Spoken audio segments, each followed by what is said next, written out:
कुंदन बाग हैदराबाद के सबसे महंगे इलाकों में से एक है। यहाँ के बड़े बड़े घर, सीनिक पार्क्स और ग्रीनरी लोगों को बहुत ज़्यादा अट्रैक्ट करते हैं। मगर इसी एरिया में एक ऐसा घर है जिसके आसपास लोगों को भटकना भी मंजूर नहीं होता है। साजिद नाम का एक चोर बहुत दिनों से एक घर पर नज़र रख रहा था जो कि कुंदन बाग में स्थित था। वह घर काफ़ी बड़ा था और कुंदन बाग में होने की वजह से साजिद को यह बात पता था कि उस घर में काफ़ी अमीर लोग रहा करते हैं। उनके पास काफ़ी सारे गहने और पैसे भी मिलेंगे और वह घर में चहल पहल ज़्यादा नहीं रहती थी और उस घर में कोई आता जाता भी नहीं था ज़्यादा। साजिद हर रोज़ उस घर से थोड़ी दूर खड़ा होकर उस घर के अंदर रहने वाले लोगों की परछाई देखा करता था। वह नोटिस करता था कि उस घर में कौन कौन रहता है और रात में कितने बजे सोने चले जाते हैं। और उसके बाद वह एक रात उस घर में चोरी का प्लान बनाया। उस रात वह कुछ देर तक उस घर से दूर खड़ा रहा और नोटिस कर रहा था कि कब घर के सभी लोग सो रहे हैं और लाइट बंद हो रही है। लाइट बंद होते ही वह चोरी करने के लिए पीछे वाली खिड़की से उस घर के अंदर घुस गया और घुसकर उस घर के ग्राउंड फ्लोर को टटोलना शुरू कर दिया। वह पैसे और गहने ढूंढ रहा था, लेकिन कितना भी खोजने के बाद उसे ग्राउंड फ्लोर पे 1 रुपया भी नहीं मिला। फिर वह किसी की आने की आवाज़ सुना और सुनकर वह जाकर एक कबर्ड के अंदर छुप गया और कबर्ड के दरवाजे के बीच से वह बाहर देखने लगा। उसने देखा कि एक औरत ऊपर से आ रही है। वह धीमी सी आवाज़ में कुछ बड़बड़ा रही थी। वह औरत नीचे उतरकर सीढ़ियों के पास ही कुछ देर खड़ी रही और उसके बाद घर के मेन डोर की तरफ देखने लगी। साजिद को उसका चेहरा अब अच्छी तरह दिख रहा था। उस औरत के आँख के नीचे इतने सारे डार्क सर्कल हो गए थे कि लग रहा था कि वो कितने दिनों से सोई नहीं है और उसका चेहरा पूरा पीला पड़ गया था। उसके ओठ पूरे काले पड़ गए थे। उसकी औरत के चेहरे पे एक अजीब सी मुस्कुराहट थी। फिर वह औरत किचन की तरफ चली गई और उसे जाता देख साजिद कबर्ड से बाहर आया और कुछ चोरी करने के लिए सोचा कि ऊपर चलते हैं। तो वह एक चाकू निकाला और ऊपर जाने लगा। तभी उसे उस औरत की चीखने की आवाज़ किचन से सुनाई दी। वह सुनकर वह घबरा गया और जल्दी जल्दी उस किचन के पास गया।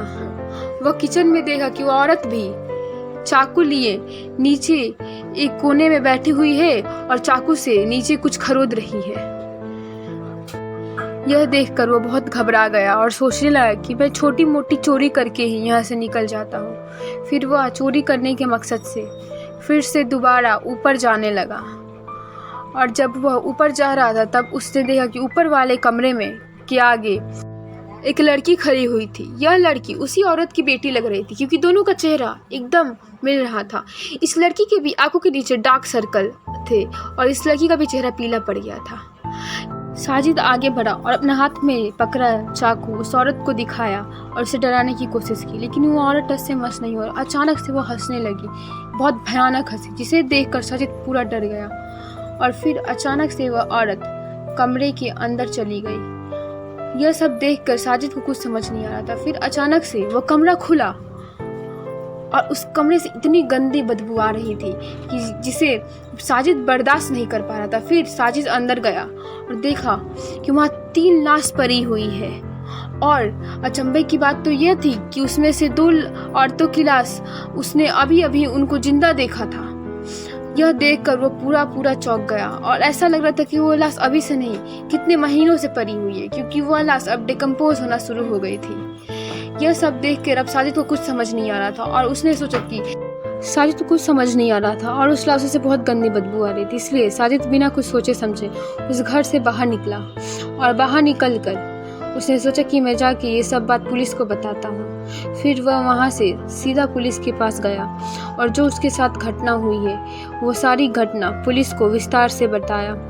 पुलिस की एक टीम उस घर का जांच करने के लिए रवाना हुई और वहाँ पहुँची और फिर उस घर के अंदर प्रवेश किया और जाकर देखा कि उस घर के अंदर सचमुच की 3 लाशें पड़ी हुई है। और फिर पुलिस को लगा कि कहीं यह साजिद ने ही नहीं ना किया है और बचने के लिए वह बहाना बना रहा है। ये सब सोचकर वह साजिद को पकड़ लिए लोग कि ये सब तुमने ही किया है। लेकिन कुछ दिनों में उस बॉडी की फोरेंसिक रिपोर्ट आ गई और उसमें पता चला कि ये लाश 4-5 दिनों से नहीं, पूरे 6 महीनों से वैसे ही मरी पड़ी है। यह देखकर पुलिस इंस्पेक्टर का होश उड़ गया।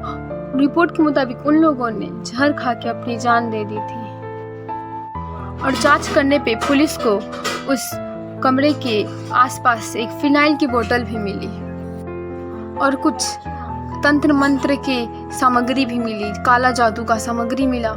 ये सब देखकर पुलिस लोग को कुछ समझ नहीं आ रहा था और उस घर के ऊपरी भाग ऐसा लग रहा था किसी ने खून से वहाँ पेंटिंग की हो, ऐसा लग रहा था। और पड़ोसी से पूछे जाने के बाद पड़ोसियों को तो विश्वास ही नहीं हो रहा था कि वो लोग 6 महीने से मरे हुए थे, क्योंकि पड़ोसी उस घर में रहने वाले तीनों लोगों को हर रोज देखा करते थे बालकनी में। और यही बात साजिद भी बता रहा था कि वह उन लोगों को काफ़ी दिन से नोटिस कर रहा था और उनको दिख भी रहे थे।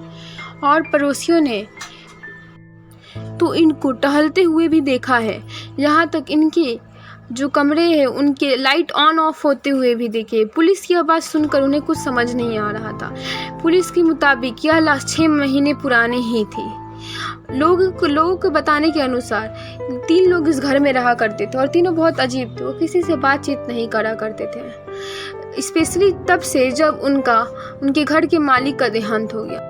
और घर के मालिक का देहांत होते ही उस घर में अजीब अजीब चीज़ें होने लगी थी। लेकिन पुलिस ने अपने फाइल स्टेटमेंट में यही रिकॉर्ड किया कि उन तीनों लोगों की मौत 6 महीने पहले हो चुकी थी और उनका मेंटल हेल्थ ठीक नहीं था। जबकि नेबर्स और साजिद की स्टेटमेंट बिल्कुल अलग थी। 2002 में हुए इस केस के बाद से इस घर को लोग उसके बाद विचित्र स्लाइड बोलने लगे। अभी भी कई टूरिस्ट इस घर को देखने आया करते हैं और वो सोचते हैं कि आखिर इस घर में हुआ क्या था कि ऐसे 3 लोगों की अचानक से मृत्यु हो गई और वह जिंदा भी थी इतने दिनों से।